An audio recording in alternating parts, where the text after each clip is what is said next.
ارے کرم تست من عینی را اے خدا جو و خدا بین و خدا دا مددی بگرداب بلا افتادہ کشتی ضعیفانو شکستہ رات و پشتی بحق کے خواجہ عثمان ہارون مدد کن مدد کن مدد کن یا معین الدین چشتی منبر پر رونق افروز ذوی الاحترام ذوی الاحتشام باصفا علماء کرام حاضرین محفل عزت ماں پردہ نشین ماؤں اور بہنوں، السلام علیکم ورحمۃ اللہ وبرکاتہ۔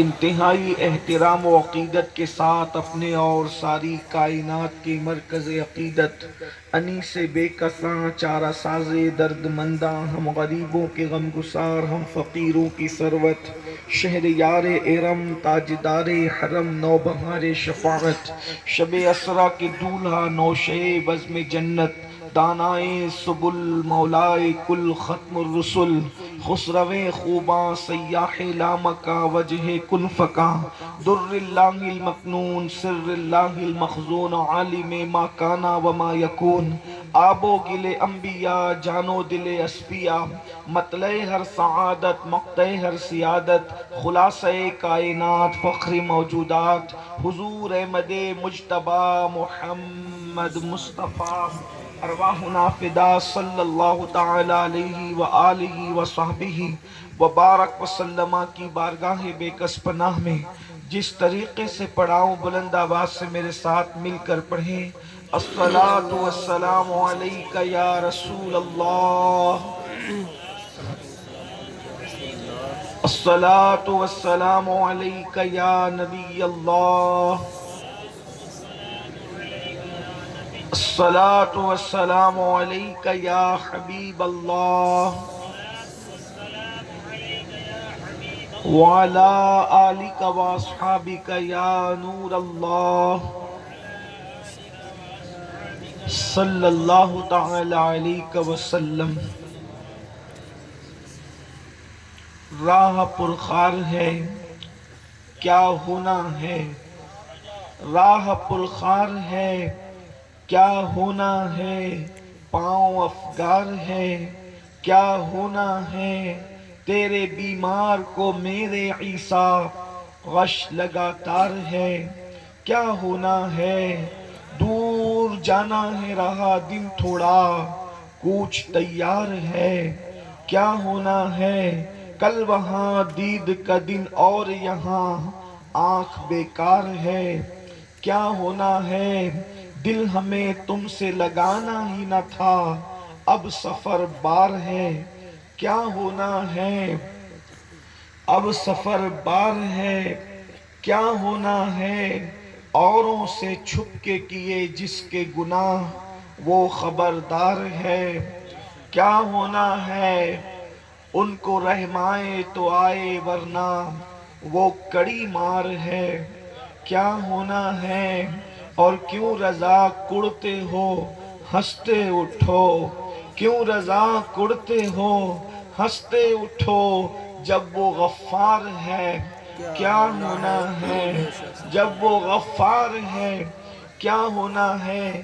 آج کی یہ محفل جیسا کہ آپ اور ہمیں اس کا علم ہے کہ حاجی جمن صاحب کی اہلیہ محترمہ حجن خیر النساء مرحومہ مغفورہ، ان کے ایصال ثواب کے لیے یہ محفل منعقد کی گئی ہے۔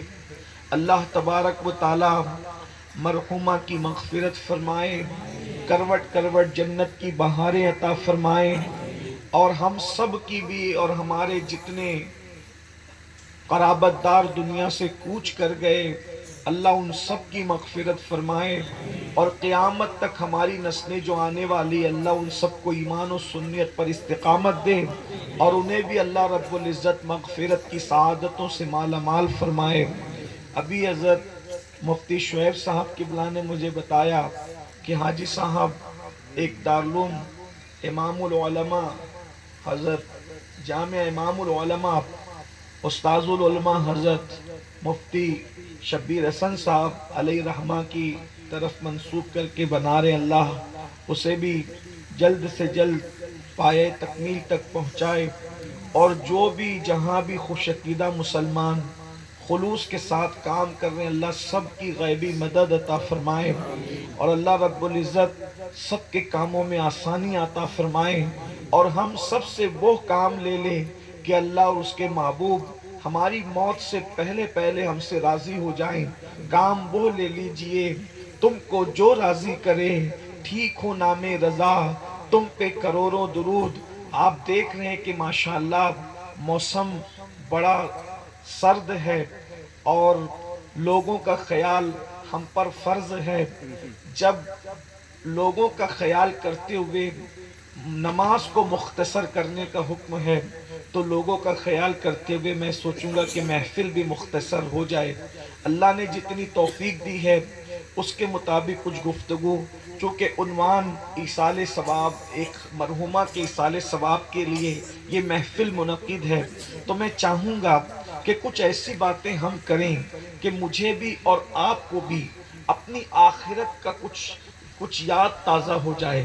اس کی وجہ یہ ہے، اور بہت غور سے آپ کو سننا ہے، میں بھی اپنے آپ سے بھی مخاطب ہوں اور آپ سے بھی مخاطب ہوں، ہم اس لیے کہ گفتگو کا عنوان ہی ایسا ہے کہ مجھے بھی اپنے آپ سے مخاطب ہونا ہے اور آپ سے بھی۔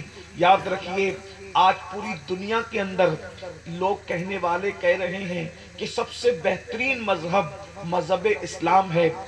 جارج برنارڈ شاہ نے بھی یہ بات کہی تھی کہ سب سے بہترین مذہب اسلام ہے، اور سب سے بدترین قوم مسلم ہے۔